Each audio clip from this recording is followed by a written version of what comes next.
हे, ये पुनरुत्थान दिवस है। ये जाने या आने का सवाल नहीं, ये प्रकट या न प्रकट होने का सवाल नहीं है। आमीन।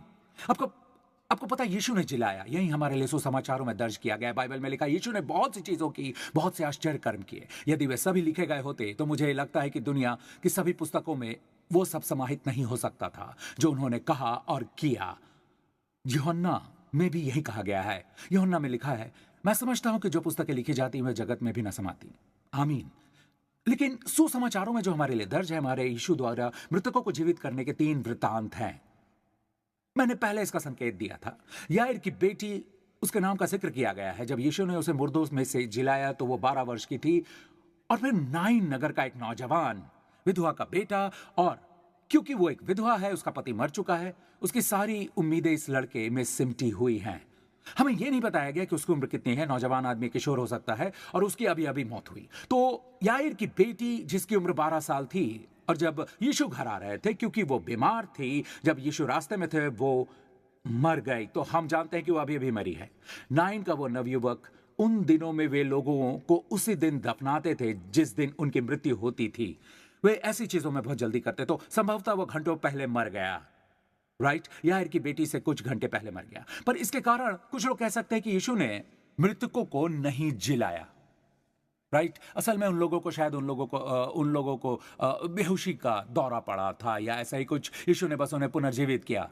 इसीलिए उसके कारण हमारे पास एक तीसरा उदाहरण है, लाजर को पुनर्जीवित करने का। यीशु ने इंतजार किया, यीशु ने प्रतीक्षा किया। अब आपको पता है यीशु ने प्रतीक्षा क्यों की? बाइबल में लिखा है कि लाजर से वो प्रीति रखते थे, बिल्कुल अपनी बहन मार्था और मरियम की तरह। उनसे यीशु बहुत प्रीति रखते थे। उन्होंने यीशु के लिए अपना घर खोल दिया।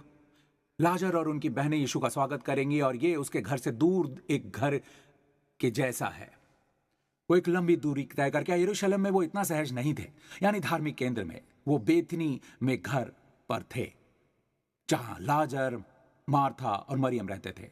और अब बाइबल में लिखा है लाजर बीमार है, वो मर रहा है। तो यीशु के पास खबर पहुंची, और यीशु एक ऐसे स्थान पर थे जो कहलाता था बैतनिया, यानी पार करने का स्थान। पार करने का क्यों? यहोशू के जमाने का यही वो स्थान है। ये वाचा का संदूक लेकर यहीं से पार हुए। ये पुनरुत्थान की एक तस्वीर है, और यहीं पर यीशु थे जब वे उनके पास ये कहते हुए आए। गौर कीजिए उनके पास कैसे है। उन्होंने कहा कि जैसे तू प्रीति रखता है वो बीमार है। कमाल का तरीका है। आपको पता है, जिसे तू प्रीति रखता है वो बीमार है। प्रभु का ध्यान कैसे आकर्षित करना, राइट? और बाइबल में लिखा है यीशु ने मानव मन के लिए कुछ अजीब किया। वो वहां 2 दिन और ठहर गए। आमीन। यीशु मानवीय भावनाओं से प्रभावित नहीं होते हैं। कई बार हम अपनी मानवीय भावनाओं के कारण परमेश्वर की इच्छा से चूक जाते हैं। हम मानवीय भावनाओं से प्रभावित होते हैं। आमीन। यीशु मानवीय भावनाओं से प्रभावित नहीं होते। वो लाजर से प्रीति रखते थे, वो मार्था और मरियम से प्रीति रखते थे, पर वो 2 दिन और ठहर गए। क्यों? जैसे कि मैंने अभी आपको बताया, वो किसी भी संदेह की परछाई से परे यह साबित करेंगे कि लाजर मृत से भी अधिक मृत है।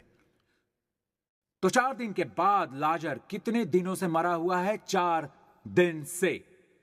यीशु घटनास्थल पर आए, और बहुत से यहूदी लोग वहां थे, और मार्था चीखती हुई यीशु के पास आई और कहा कि हे प्रभु, यदि तू यहां होता तो मेरा भाई कदापि न मरता। और यीशु ने उससे कहा, तेरा भाई फिर से जी उठेगा। अब मैं आपको इस व्यक्ति के बारे में कुछ बताना चाहूंगा। यदि आप किसी ऐसे व्यक्ति के साथ समय बिताते हैं जो मृतकों से बात करता है, और मृतक व्यक्ति जीवित हो जाता है, तो आप क्या सोचेंगे?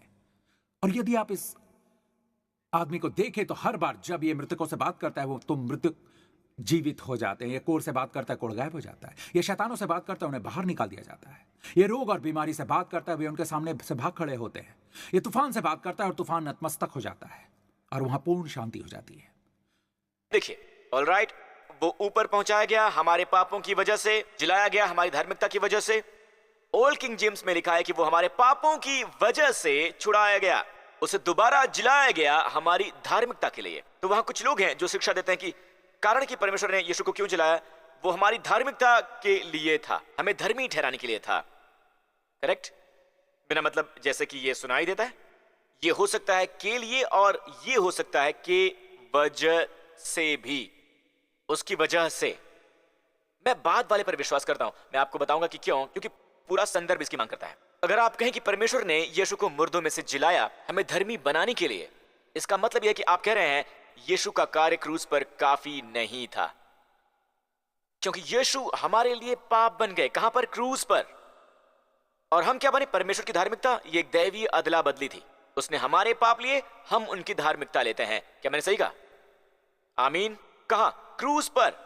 जब यीशु ने पुकारा कि पूरा हुआ, तो क्या वो पूरा हुआ? हां। हमारे धर्मी ठहराए जाने का आधार, हमारे सभी पापों का हर्जाना उस सब से ही निपट लिया गया। जिस पल उसने पुकारा पूरा हुआ, इसलिए वो मर सकते हैं, क्योंकि उन्होंने वो काम पूरा कर लिया है। मुझे अच्छी आमीन मिल सकती है। अब जो उन्होंने किया है उसकी तरह, उस पर आधारित जो मसीह ने किया है, प्रभु ने उन्हें मुर्दों में से जिला लिया, क्योंकि हम धर्मी घोषित किए गए। आमीन।